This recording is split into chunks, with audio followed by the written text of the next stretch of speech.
Hi, everyone. It's the top of the hour. We're going to go ahead and get started. I think we're going to have a few people join in as we get started on this today. So let me go ahead and just move over. So we've got some housekeeping items and some introductions. This is one of our first Scope at Night episodes for this year. So welcome everyone. We're really excited to have you here. My name is Paige Heitman and I'm your host for tonight's webinar. A couple of housekeeping items. This Zoom session will be recorded and we're already recording, just to make sure everyone's aware. We would like to know who everyone is. So please go ahead and ensure that your name is accurate on here. If you need help with this, please go ahead and just reach out to us using the chat box feature. I'll be moderating the session with my Phelps Health marketing colleague, Hillary McCash. So one of us are going to be here to help you if and when you need it.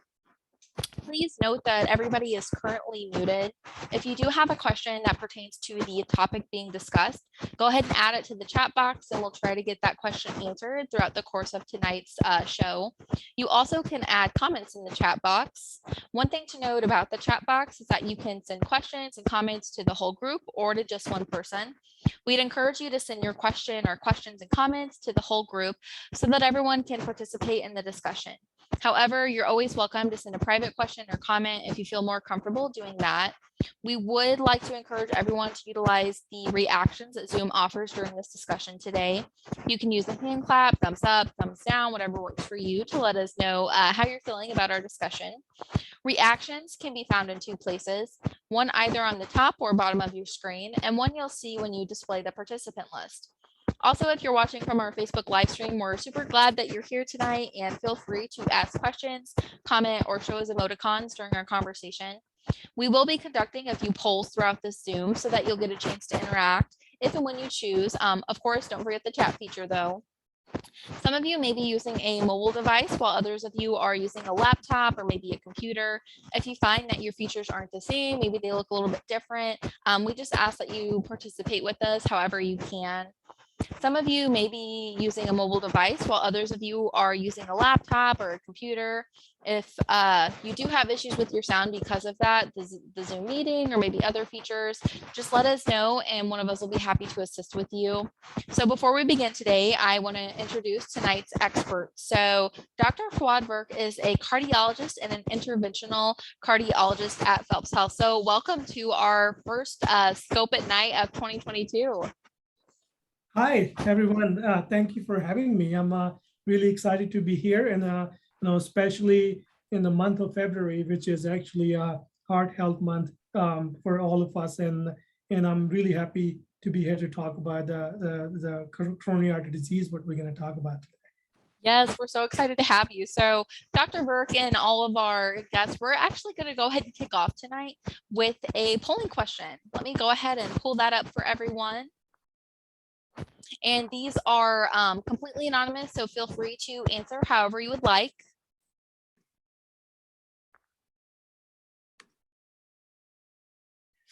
Give everybody about 10 more seconds.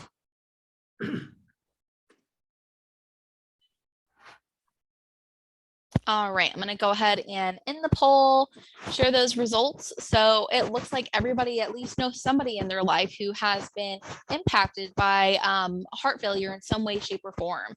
So that's great to know as we dive into tonight's topic. So one of the first questions, Dr. Virk, just diving right in, what is coronary artery disease?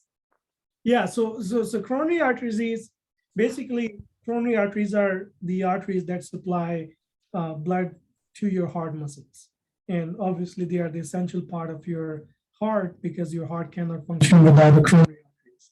And average human being has obviously multiple coronary artery disease, coronary arteries. And coronary artery disease basically is when one of the major arteries of your heart get diseased or damaged. And how does this happen? It basically all the cholesterol and calcium that starts depositing in your coronary arteries. And on top of that, there's an inflammation going on in there that eventually cause narrowing of your heart arteries that lead to actually heart attack or essentially what we call a coronary artery disease. So you mentioned heart attacks. I think that's just a perfect segue into our next question. How prevalent is coronary artery disease in the United States? Yeah, United States, and I mean, including actually all over the world. This is one of the leading cause of death actually is the coronary artery disease.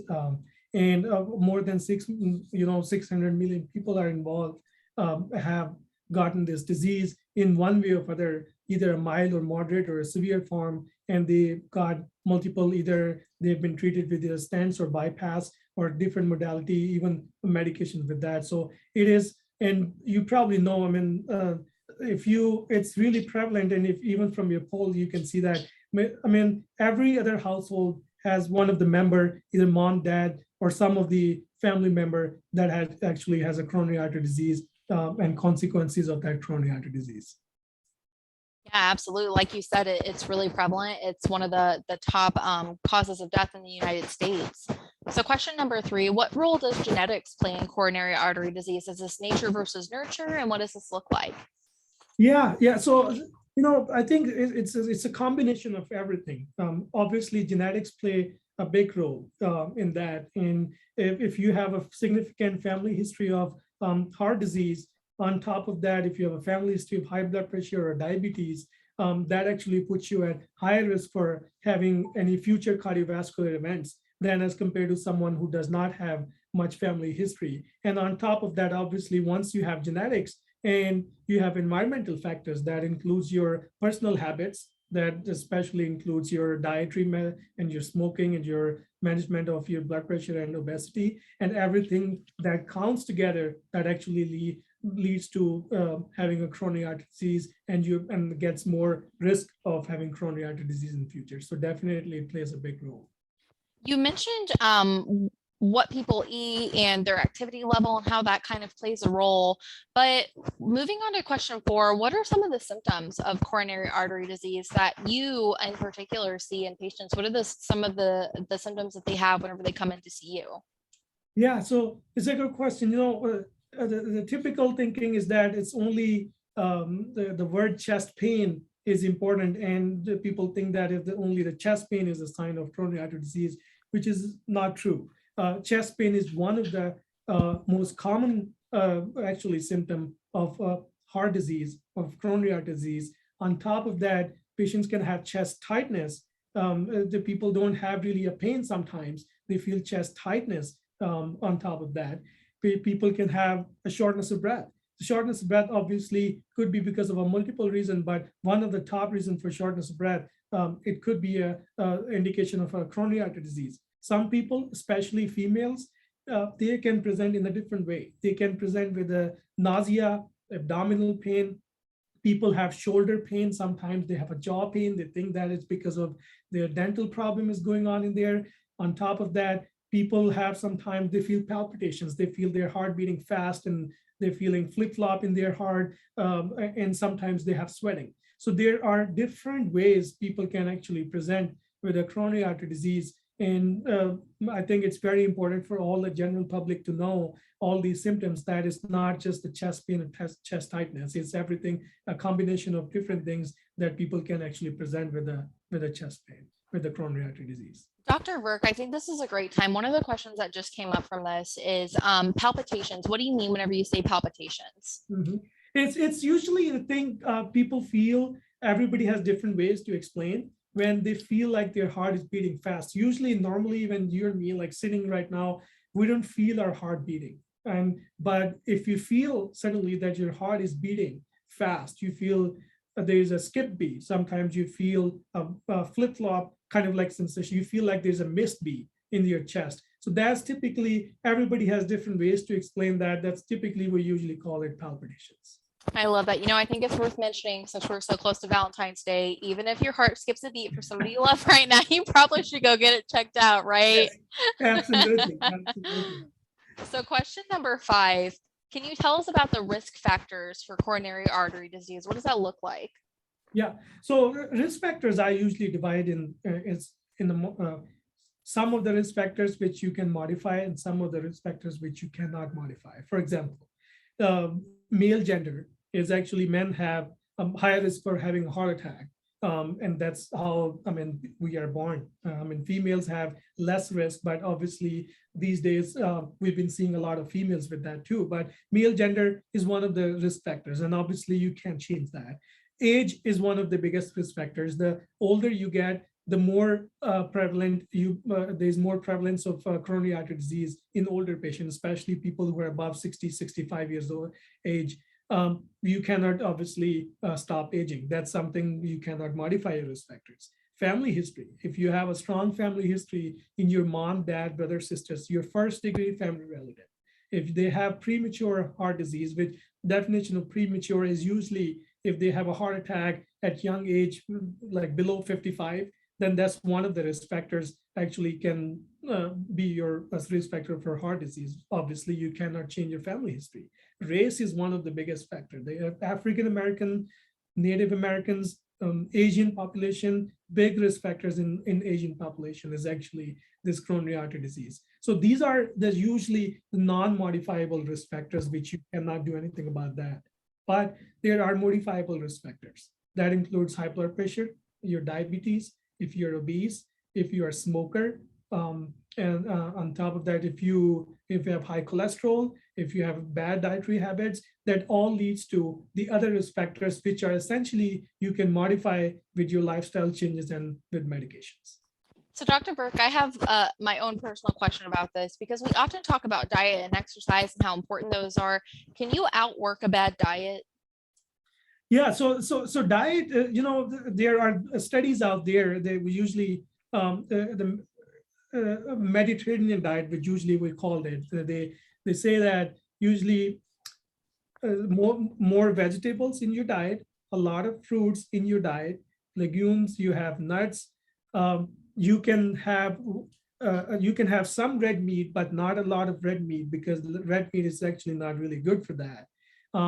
And if you drink excessive alcohol, that one of the thing is that, so try to avoid with that red meat and alcohol excessive. I mean, once in a while, I know wine is actually sometimes they're good for your heart health too, but usually try to avoid having any deep fried food, any canned food which you can buy from the market. They are full of salt. That's how they actually preserve the food. So eating a lot of food from all the restaurants, these pizzas, burgers, all that have fat in it, that have extra salt in it, that actually can affect your risk for coronary artery disease, eventually affect your blood pressure, your diabetes, your cholesterol, and then leading to the heart problems with that. So the diet is actually very important thing. I think we all have to understand, and we all should modify our diet, including you and me.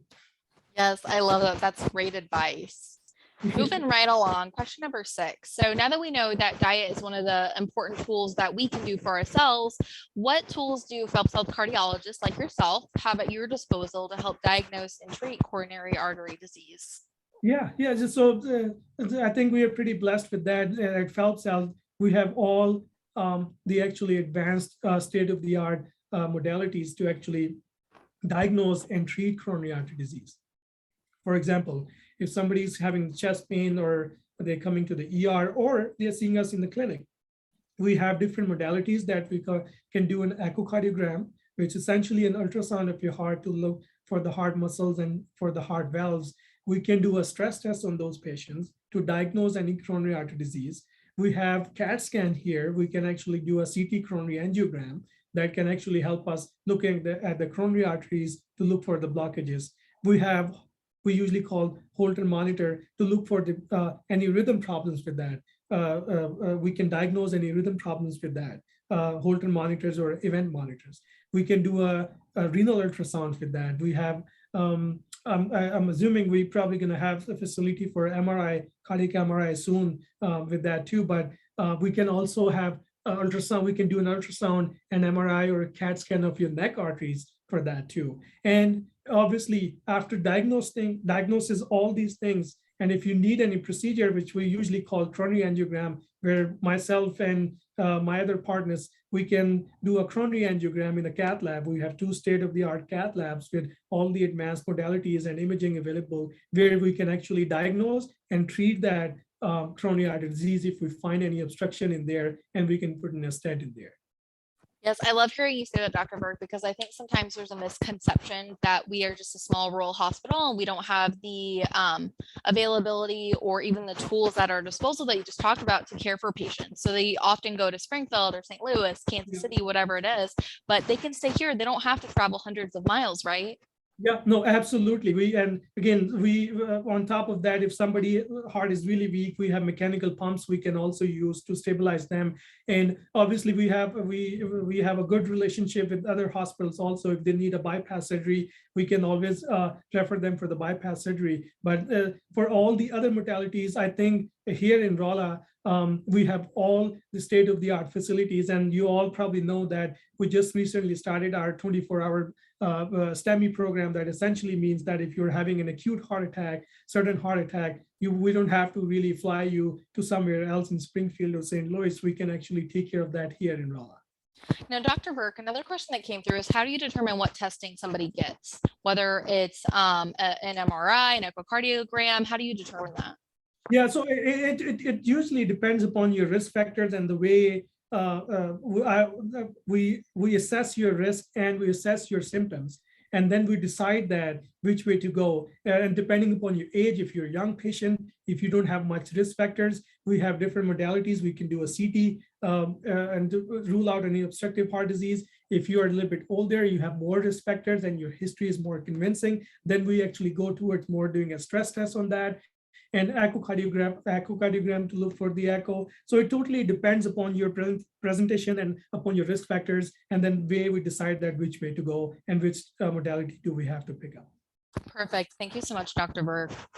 Question number 7. How do cardiologists like yourself work with patients to determine medication for coronary artery disease, or even if medication is needed? Yeah.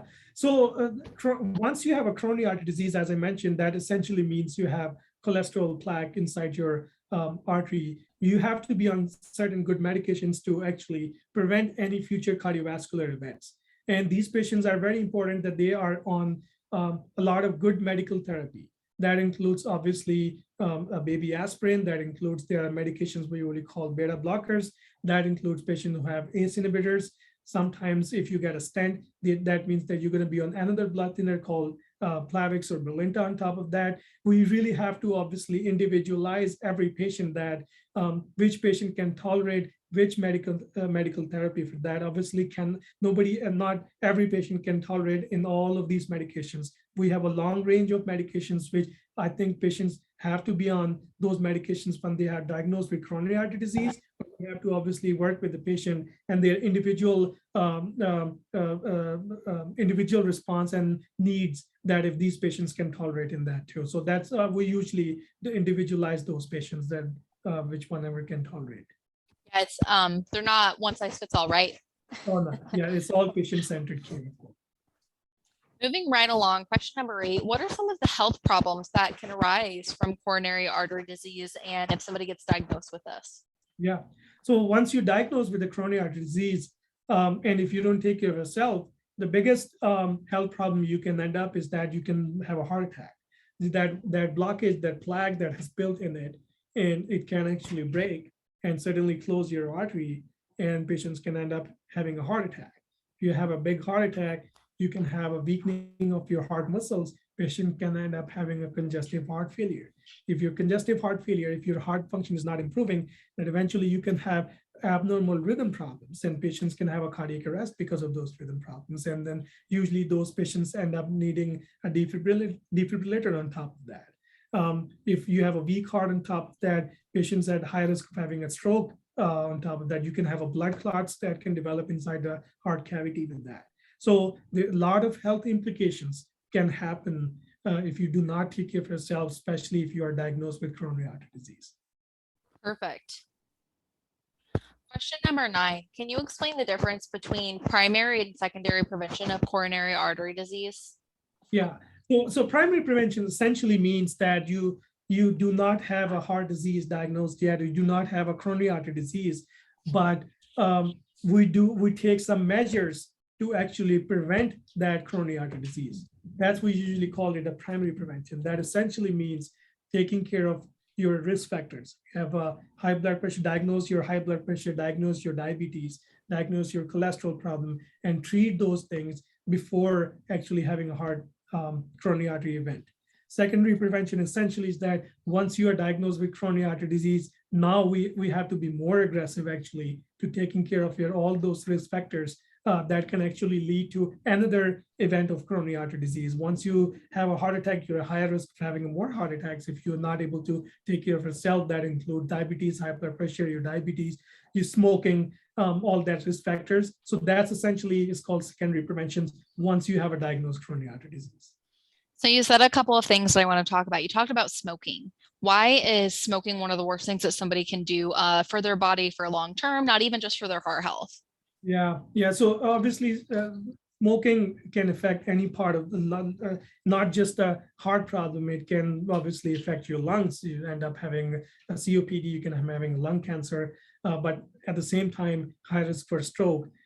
Basically, what smoking does, there are a lot of toxins in that nicotine it's essentially nicotine plus on top of that a lot of toxins and free radicals, we usually call them, that promotes all the inflammation in your heart arteries and in your other part of the body that can actually lead to your heart attack, that can actually lead to stroke. So essentially the smoking is one of the biggest risk factors for actually the heart disease. And it's not, if you are also a secondhand smoker, and if your spouse, your other part of the family member, they are smoking extensively inside, you're also exposed to those extent. And on top of that, these vaping and I don't have much experience with that vaping part, but the hookah that people smoke for recreational purposes, they also have toxins in it. So all these basically smokeless, actually chewing tobacco. So basically it has all those toxins that promote inflammation and leading to cardiovascular disease. I love that you brought up hookah and vaping, because a lot of times we think, oh, that's just fun. It's fine. It's not going to hurt me long term, but it really does. And it's important that we talk about it. Absolutely. Question number 10. We already kind of answered what's the best diet. We know that it's Mediterranean. So I'm going to switch this up on you a little bit. So let's say somebody doesn't want to just follow the Mediterranean diet. Maybe they really, really love red meat because they're a farmer. Maybe they process their own beef. So if there's somebody that is really kind of, they want to eat burgers, they want to eat beef, what does a diet or a lifestyle look like for them? So I think, again, I love red meat too. Again, I like steak too. I usually try to pick that part of the steak where there's not much of a fat, and it's a grilled well and different parts. But obviously, I'm not saying that you stop eating everything. Usually my goal is to keep everything manageable. I mean, as a human being, you cannot stop eating everything. So find a balanced diet. Find a balance in every part of that aspect of your life, of course. And that finding a balanced diet is actually individualized. You're a young guy, as your need is different as compared to your old guy, and you have a diagnosed coronary artery disease, your need is different. So essentially, overall, obviously, as I said, Mediterranean diet is the best diet, which all of us can actually follow with that. But having obviously on and off once or twice in the month or once in a week, that's fine with that. But overall, I think it's the daily eating, what you're going to eat is more important. Yes, I love that. I try to follow the 80-20 rule just for all of our listeners, where 80% of the time I eat really good, love fruits and vegetables, lean meats, fish, and then 20% of the time I love McDonald's fries, I love cupcakes, and all that stuff is okay. Yeah, that's absolutely fine. I mean, I do that too. Again, everybody is, we are all human beings. We have our needs, and I'm not saying that you stop everything and just walk away. So yeah, balanced diet, balance in your life. Yes. Yeah, I think balance and a lifestyle, that's perfect. Hit the nail on the head. Question number 11, tobacco. So how does chewing tobacco affect secondary difficult to manage coronary artery disease? Yeah, same on the same ground. I think even chewing tobacco have all those chemicals that can actually damage the lining of your artery walls. Once you have those damage in your lining, which we call endothelium, can actually, that's where the process of developing plaque and cholesterol and calcium starts. And eventually it goes to the point that your artery gets really narrowed and patients start having symptoms, and obviously increases your risk for heart attack and stroke and down the road. If somebody has plaque on their heart, is that something that's reversible, or is that something that builds up and it just never goes away, even if you change your diet and lifestyle? Yeah, there have been studies. People have tried. There are a lot of good medications, but essentially, it's not really much reversible. Once the plaque is there, and then our goal is to stabilize those plaque and prevent the progression of that plaque. That's actually the main thing. That plaque itself is not really much reversible. All those medications, especially the cholesterol medications, the statins have been here for many years. They reduce inflammation, they stabilize your plaque. So essentially, it's not really, I would say, reversible. You can't really reverse that plaque. Mhm. Question number 12, should someone who's been diagnosed with coronary artery disease check their blood pressure, or can they just let it go, do whatever they want? Oh, no. So It's a loaded question. Yeah, blood pressure is one of the biggest risk factors. And as I said, primary prevention, you don't have a heart disease, you check your blood pressure. But once you have a heart disease, that's where your other prevention walks in. You really have to watch your blood pressure. And check your blood pressure. Obviously, when your doctor is actually changing your medication, adding new medication, you check more frequently. But once your blood pressure gets stabilized at the goal, you don't really have to obviously check every day, but you can check usually once or twice in a week and make a log of your blood pressure, especially when you're going to your healthcare provider, because it's really important for all of us to know. And the blood pressure, it can change according to your stress level, according to your day, if you're a good day or bad day. So essentially, that's why I don't go by one number. I usually tell patients to make a log a week before next visit with me or with your primary care physician, so that we can get some average idea what's your average blood pressure is there. Because most of the time when these patients show up in the clinic, their blood pressure is high. They're anxious, and they're in a cardiology clinic or their doctor's clinic. So it's very important that you actually monitor your blood pressure. One of the things that you mentioned was a PCP, so a primary care provider, a doctor, like a family doctor that people see on a regular basis. Why is it so important for people to establish care with a PCP before they go straight to a cardiologist? Yes, it's very important. I think I usually say that they are the frontline workers for us.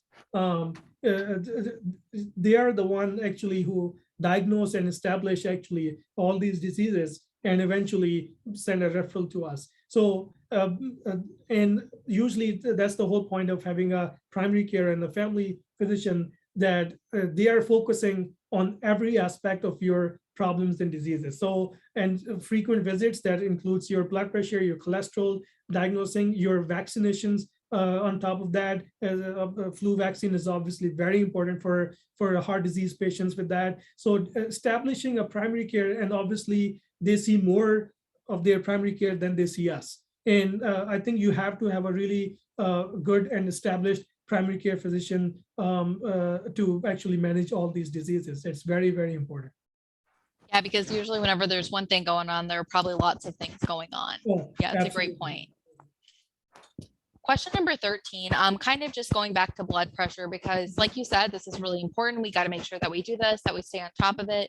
What are the currently recommended blood pressure targets for males and females? Because I know they're a little bit different. Yeah, so I think essentially for males and females is almost same actually. It's the difference usually comes according to your age, your comorbid conditions, and if you can really tolerate that. Usually the saying is that the lower the better, of course. So what's the lower the better? They obviously less than 120 over 80 is the perfect, but obviously we're not in the perfect world. People can have a different problems while lowering their blood pressure too. So somebody who has established coronary artery disease, diabetes, they have a history of stroke. I usually obviously try to achieve the goal of 120 over 80. But if I can bring them down to 130 over 80, that would be actually the best I can do. And actually, I think it's reasonable to do that. Because especially when you grow older, you have a lot of other heart disease or comorbid conditions. People sometimes lower blood pressure, they feel symptomatic. So usually we have to individualize those patients that what blood pressure they can tolerate. But in general umbrella term, I would say lower the better. If we can achieve your 120 over 80, that's good. But 130 over 80 is fine by me, as far as if patient is not feeling any symptoms, that including dizziness or lightheadedness. Sometimes they feel it when the blood pressure goes down. I think it's great to hear you say that because it's what's reasonable, what works for them, what's individualized for them. You've mentioned this a couple of times that whenever we talk about coronary artery disease or really any heart disease, it becomes very specialized for each individual person because their lives are also different. Absolutely, absolutely. Yeah, that's a really great point. Question number 14, how can we correctly track our blood pressure at home? I know there are lots of tools that are available to us and sometimes they're difficult to work or we don't know how to do it correctly. So just kind of walk us through that process. Yeah, I think there are the automated machines. Obviously, it's hard for patients to check their blood pressure manually. They cannot do that at home, but there are a lot of actually automated machines that are available, and there are actually some of those are recommended by I think American College of Cardiology and Heart Association. So the important thing is that we have to make sure that their machines are calibrated correctly. And whenever they are going to their doctor, if they can bring their machine with us too, so that we can actually correlate and their blood pressure at the machines and with our machines when we check it here. So it's important. So, and I think keeping, obviously, if you cannot afford it or if your insurance doesn't cover that, all these pharmacies and Walmart, and they have actually way to check they have machines up in their blood pressure. So, I mean, you're going for shopping something, how about you just stop there and just take a look at your blood pressure and just record it.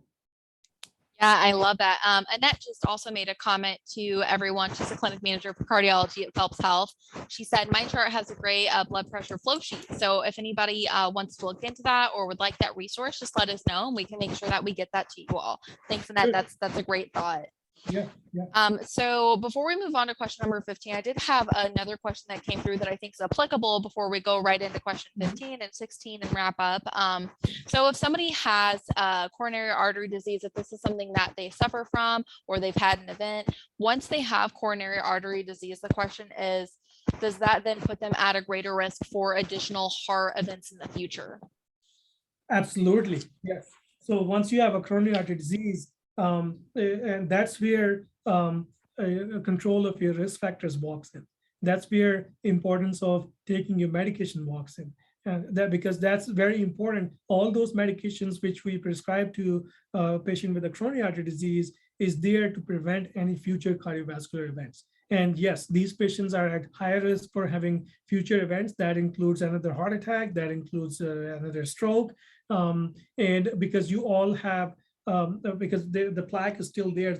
And what we are trying to do is that controlling diabetes, high blood pressure, and cholesterol is to actually stabilize that plaque. And especially if you get a stent, to prevent any blockage within the stent, because stents itself can have a blockages too. So yeah, your risk is higher than someone who does not have a coronary artery disease. And then you really have to watch yourself or your risk factors in your diet. Great, Dr. Virk, thanks so much. So question number 15, just rolling right along.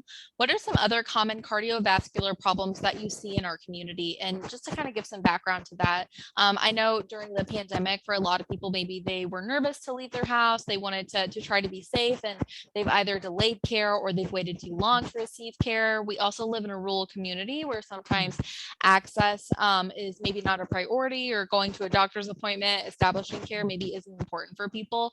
So what are some of the common things that you see people come in for? Yeah, so you're absolutely right. Because of the pandemic, we've been seeing delayed presentations of patients who had a heart attack or they had some event. Because of the COVID concern, they don't want to go to the hospital, and then they end up having heart failure. That essentially means you're weakening of your heart muscle. So congestive heart failure is a big thing in our community. Patients have a lot of coming in with a lot of blockages in the heart arteries, needing bypasses. With that, high blood pressure is actually a big issue in our community. Most of our patients do not have adequate control on the blood pressure. Either they don't want to take medications, or they are on too many medications that causing some side effects with that.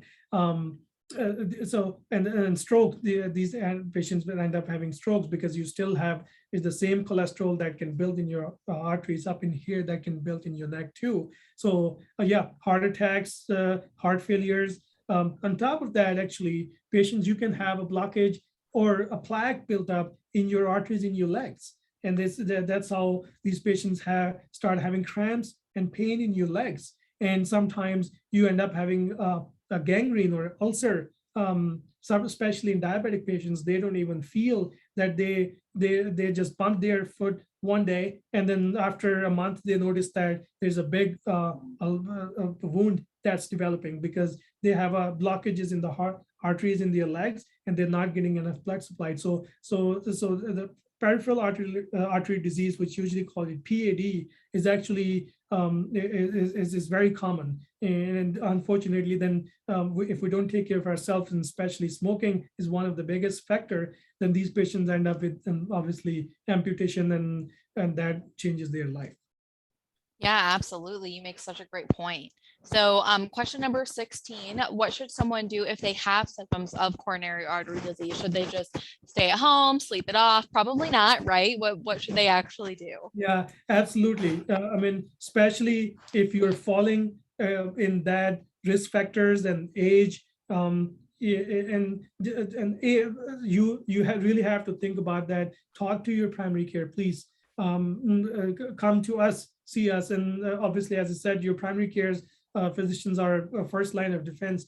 And if you feel like you're having some symptoms, what I mentioned before, the chest pain, the shortness breath, the palpitations, and some nausea, vomiting, and especially in females with that. And if you feel like, and you have a family history and you have all those risk factors, then please do not just sit on it and just ignore it and just say that this could be, or just my diet, or just this could be just my acid problem with that. Please seek help. If it's really bad, severe chest pain, or feel like having heart attack, obviously call 911 or go to the ER. Or if this is something which we can manage in the clinic, yeah, go to your primary care, come to us. We have different ways to diagnose it, and absolutely we'll be happy to take care of you. Great, Dr. Virk, thanks so much. So we just rolled right along. We're already 2 participant questions. What a great show, right? So the only question that we have left to answer is, should I bring my meds in if I have a heart event or if I need to see a cardiologist, and why? Absolutely. Whoever asked this question, thank you so much for asking this question. We usually have this problem in our clinics, in overall healthcare, actually, that there's a trend. We have patients with polypharmacy. That essentially means they're seeing multiple care providers. They're on multiple medications, and these medications have side effects. They have interactions, and unfortunately, most of our population, they are older. They don't have good memory. They cannot even. Sometimes I can't even memorize all those medications. How can I expect them to memorize all those medications? So please bring your medications with you, and show us so that I can see what actual medication you are on. Patients, I have events, patients been on multiple blood thinners, but they were supposed to be only one blood thinner. They actually end up having bleeding.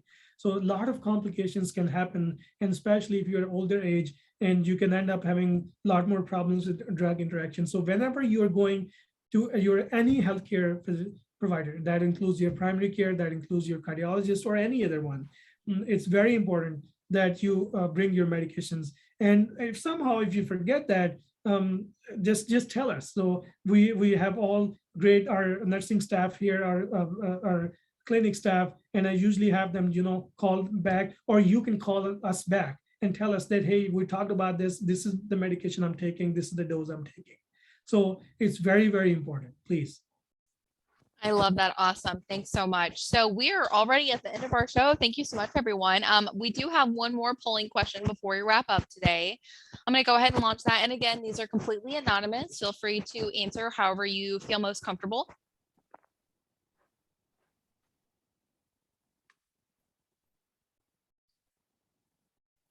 We'll give everybody about 10 more seconds to answer how likely they are to seek heart care for themselves or a loved one.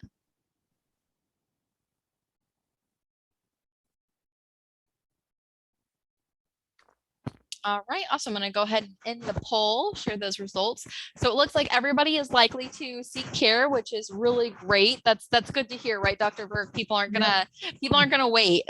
No, absolutely. I think it's very important. This is one of the leading cause of death, and February is Heart Aware Month for all of us. And I think so feel free to go on Valentine's and eat some steak. I'm not stopping you with that, but watch your diet, help each other, and one more important thing, as I said, balance in your life.